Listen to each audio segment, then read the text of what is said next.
Pope Francis surprising his congregation by kneeling and going to confession in public. The People's Pope breaking tradition once again, and ABC's Michelle Franzen is here with more. Never ceases to surprise us, Michelle.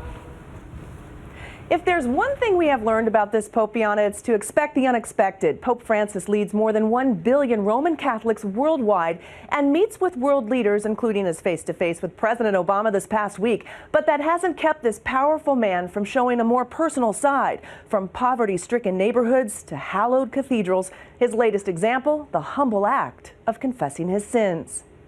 He is the People's Pope. He tweets, takes selfies, even made the cover of Rolling Stone, and is said to connect with Catholics like no other pontiff before. And now Catholics around the world are talking about the Pope's recent service at St. Peter's Basilica. The Pope stunned worshippers by kneeling before a so-called ordinary priest and confessed his own sins.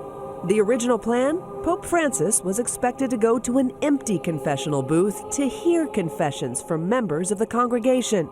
Instead, the Pope chose a different confessional, attended by a priest, dropped to his knees, and began talking. It's not the first time the Pope has broken with tradition since becoming the leader of the Roman Catholic Church just over a year ago. He has shunned many of the opulent rituals in exchange for connecting with the average Catholic and remaining an advocate for the poor. In his home country of Argentina, the Pope most recently voiced his support for the people living in this tent city.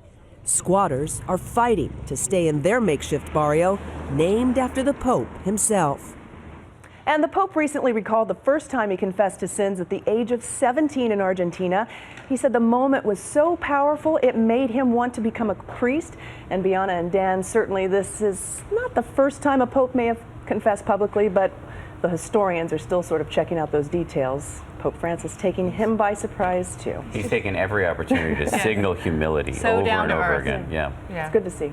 Thanks, Michelle.